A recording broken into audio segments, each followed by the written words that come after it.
With Doug. I have Evander Hood here.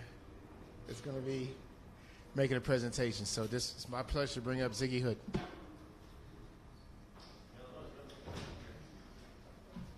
How y'all doing?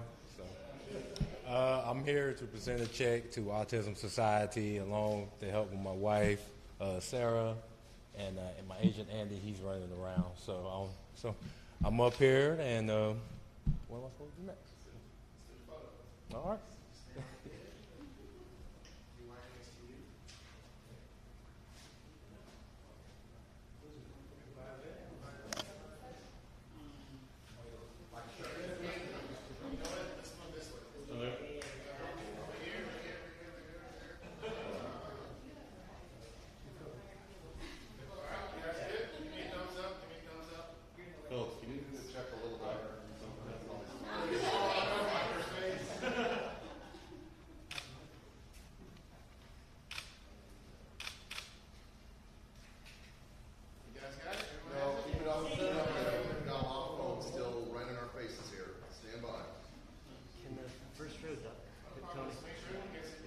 Rich and Michael.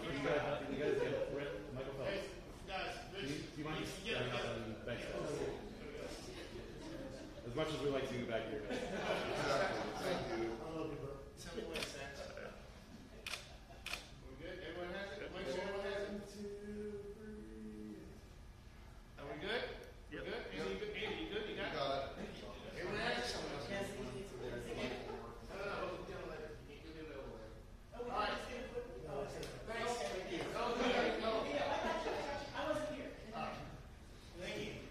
Thanks, guys. Thank you. Thank you. Congratulations.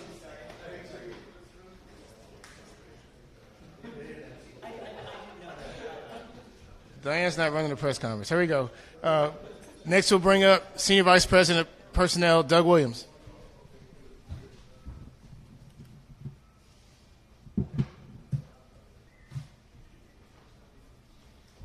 Good afternoon.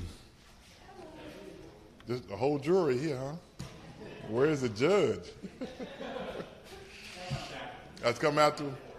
Well, it's good to be here. You know, the last three weeks or so, you know, we've been in the room with all the scouts, the road scouts, the pro scouts, and Bruce, Jay, just going over players that are out there that we feel like can come in here and help us. So here we are.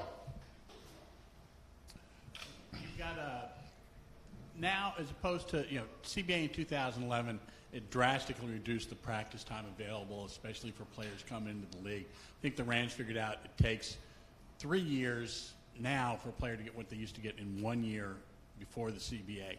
Are you looking for players in the draft that are more NFL ready? No, we're gonna stay. They got enough going on in the NBA right now. No, you know what? When you talk about players, you like for players to come in and play.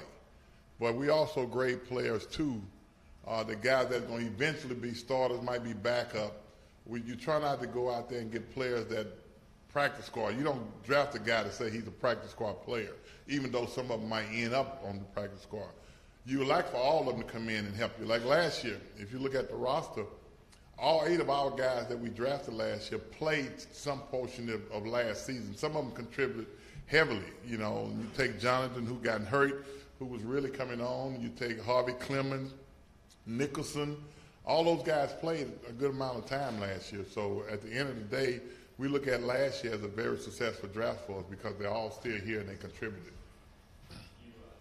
You've been here for a lot of drafts. Obviously, this is the first one under your new title, role, promotion. What's going to be different for you?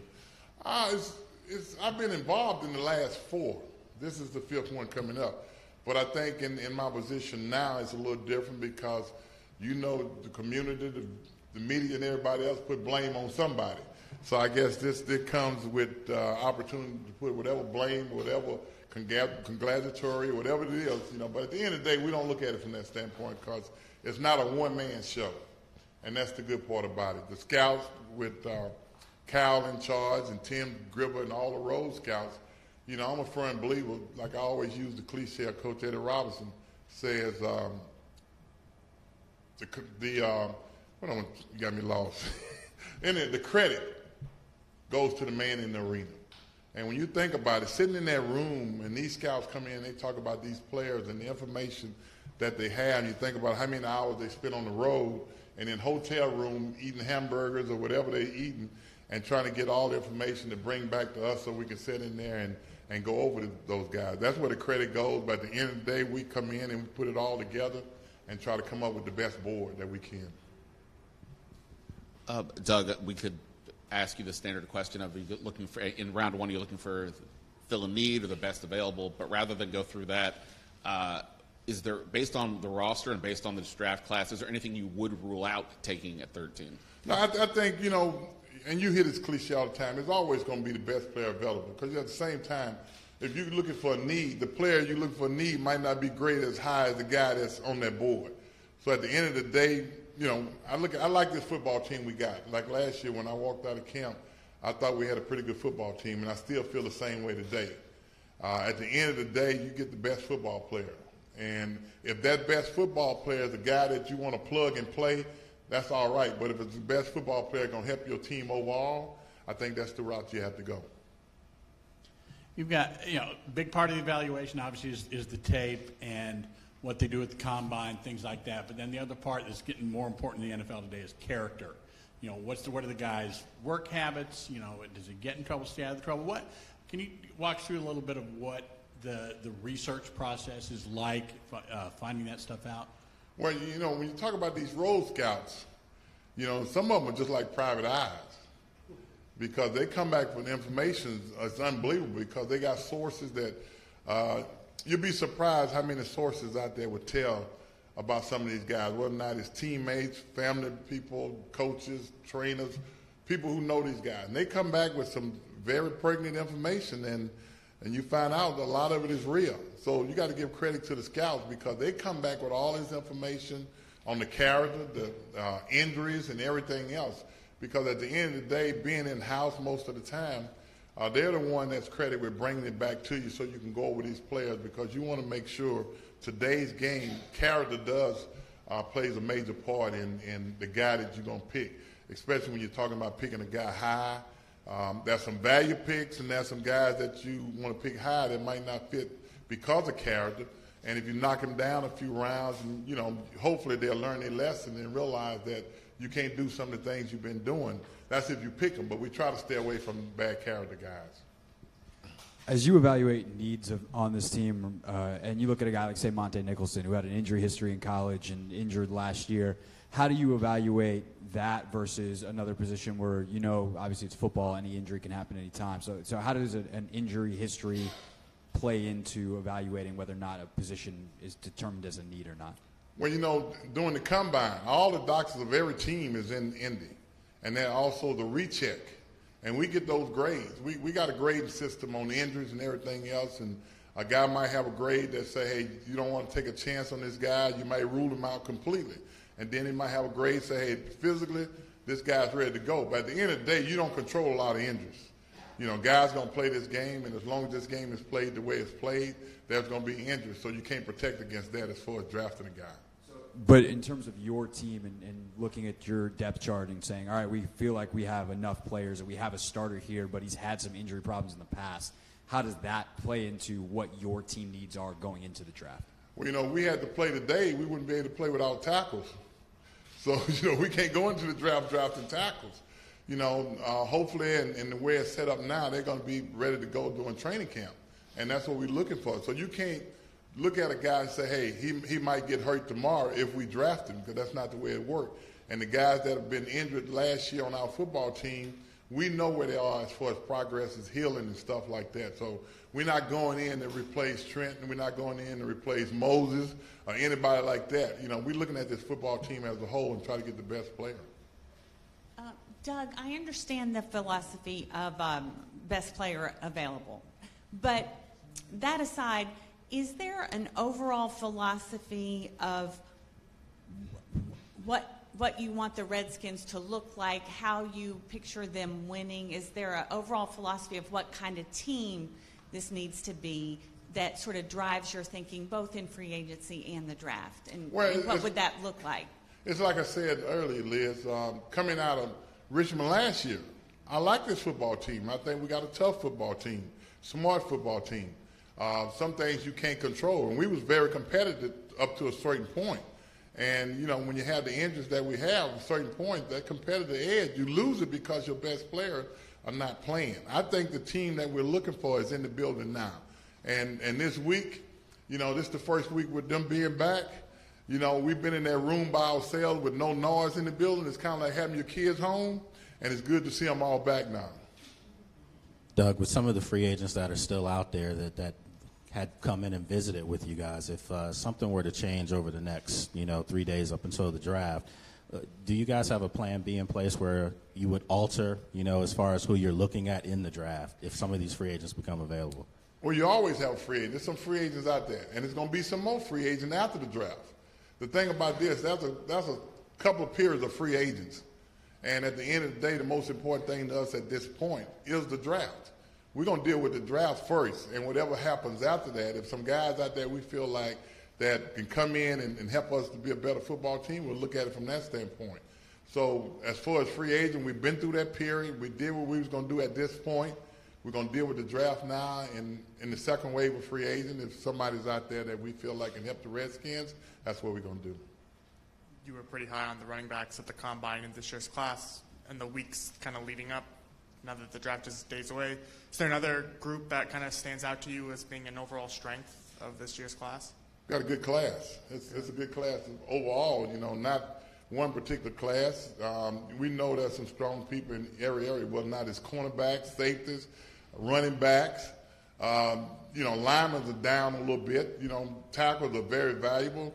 There's some out there. It might not be up top, but there's some out there. And I think as a whole, receivers, as a bunch of receivers, you never know who's going to jump out at you. So at the end of the day, those are the chances you take when you draft a guy.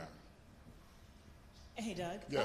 Wondering how you look at the draft. Does it get your juices pumping? Is it your adrenaline flowing, or is it sort of a necessary evil?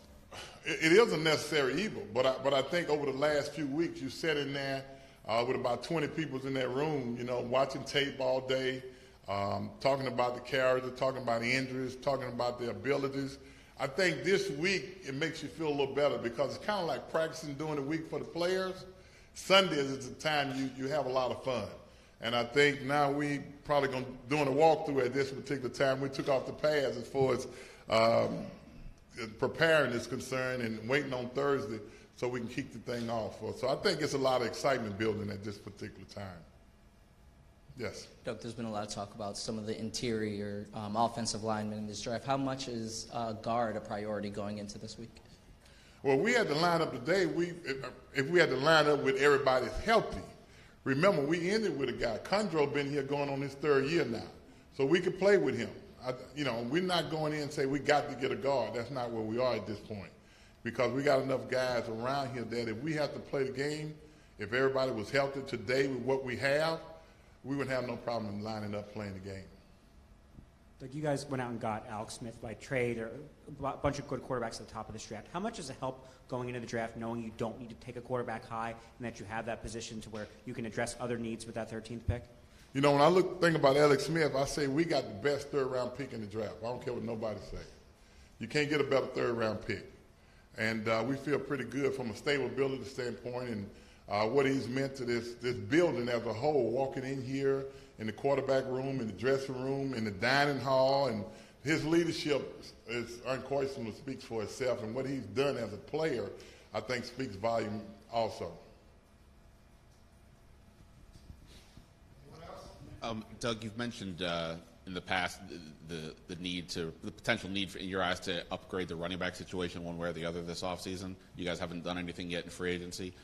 In terms of the guys that you have on the team, you look at Samaje, up and down rookie season, but he did have some good games, and obviously the offensive line was pretty beat up most of the season. What do you still see that as something you guys potentially need to address in this draft, or do you think what you have on the roster is maybe enough? Well, I feel pretty good about the running backs. We didn't do exactly the way we want to, and yes, everybody wants to upgrade, and we want to upgrade everywhere if we could. Running back is a place that we always say we need a little more help, but if everybody's healthy, and these guys coming back, P. Ryan for his second year, Rob Kelly's healthy, and Chris Thompson is by far the guy that we need to be healthy to make this a great core running backs. But at the same time, if in doing the draft, if there's a player that we feel like we can come in and plug in that's going to help us, we have no problem with that. Doug, I think a lot of longtime Redskins fans wonder how active Mr. Snyder is in the decision-making going into the draft, and same for Bruce Allen as well. I know it's your show, but what can you tell us about how active and engaged, does Mr. Snyder look at film? Does he weigh in the discussions, or does he mainly sign off once the decisions are made? And same for Bruce. Can you paint a picture of how involved they are? Sure I can. Let me say this about Mr. Snyder. Number one, we all got to look at it from the standpoint he owns the football team, and he is aware of what we're doing. He's aware of the players that are out there because we sit down with him, we talk about it. But as far as making decisions, Bruce is in the room, but Jay, myself, Kyle, and Mr. Snyder sit in there sometime and just listen. But he don't tell us what we have to do. He just asks about the guys. So as an owner of the football team, he has a right to know what's going on with the football team, and we make sure he knows. And Bruce being the president, he has the right. But I think me, Jay, and Kyle, we are in a lot of discussion. And after we discuss things, we'll sit down with Bruce. But Dan is not here every day talking about football. But I'm sure he's aware of what's going on because, number one, we work for the guys, so we got to keep him abreast of what's going on. Yes. A little behind the curtain, but is there a tier of guys that you would be happy with at 13, whether that's, hey, long as one of these 15 guys are there, we're good, or long as hopefully one of these 10 guys get there, we're good, or else you'd be considering moving back? No, the draft is so funny. We sitting here now with Jonathan Allen from last year. If you remember, Jonathan Allen was projected to go in the top 10. So we really don't know what's going to happen here. We're talking about this draft with 6 quarterbacks possibly can go in the first round. So you don't know how that run going to go. So you don't look at it from that standpoint. When you're in that seat at 13, number one, you sit there and just watch the draft as it goes. And you got your guys that you like to have. You got about 6 or 7 guys on that board that you hope it is there when you get there. If you lose one, you put another one up. If you lose another one, you put another one up. So when you get to your turn, a couple minutes out, what have you, then you sit there and you have your little powwow, and you come with the player that you're going to pick out that group. Speaking of the draft unfolding, are you looking maybe to trade down and maybe recoup that third-round pick that you had to trade away? And also, at the same time, what are the chances of you maybe trying to trade up? Well, let me say this. The chance of trading up might be a little slimmer than trading down. But at the same time, you got to have somebody to trade with. And I don't think you go in there and saying, I'm going to trade down. And we're not trying to recoup the third-round pick. I just said we had the best pick in the draft at third round with Alex. I think at the same time, we got phones that are in that room. If they ring, you got guys calling all the time, want to know, do you want to come up or do you want to go back? But it all depends on who's there when they're calling you. They don't just call you to ask you. It might be a player that they want at that particular time that they're afraid that somebody else is going to pick, and they might call you to ask you, do you want to move back? But we would have to call somebody to say we want to move up. At this point, I think where we are, if we wasn't in the quarterback business, which that's what this league is all about, when we was in the heavy quarterback business, we'll talk about moving up. But at this time, we can sit back and find out what's going to come to us if we stay at 13.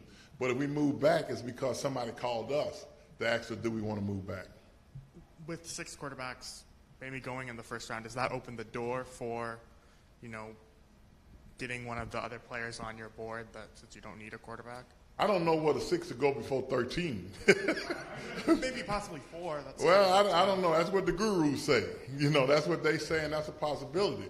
But at the same time, every time one of those guys go, I'm sure they're pushing somebody back to 13. And we just wait to see who they push all the way back, and we'll go from there. Do you guys project that internally? Like, not that specific, but how do you account for the different scenarios that could unfold in the draft? We do just like you do. You all got mock draft. We look at them, and we sit there and we talk to other teams. We talk to the pro director. We do a lot of conversation. We talk to other people, and we kind of project what they need, who they're looking for, to try to figure out who might and might not be there. And it all goes down the tubes on draft day, right? Huh? Then it all goes down the tubes when they start drafting. Draft day, and then everything gets thrown out the window. How important was it for you guys to get Sua traded before this week to have that situation clarified? That wasn't no big important to get Sua traded. It's just an opportunity. We had somebody who wanted Sua, so we made the trade. That's what it's all about. He's happy. We happy. We move forward. Didn't feel the need to maybe wait closer to the draft to see if there's any more value? No, it happened. You know, we had a trade partner who wanted him. We made the deal, and we all moved forward. Hopefully he has a good time out there, so we're certainly going to move forward and try to have a good time here.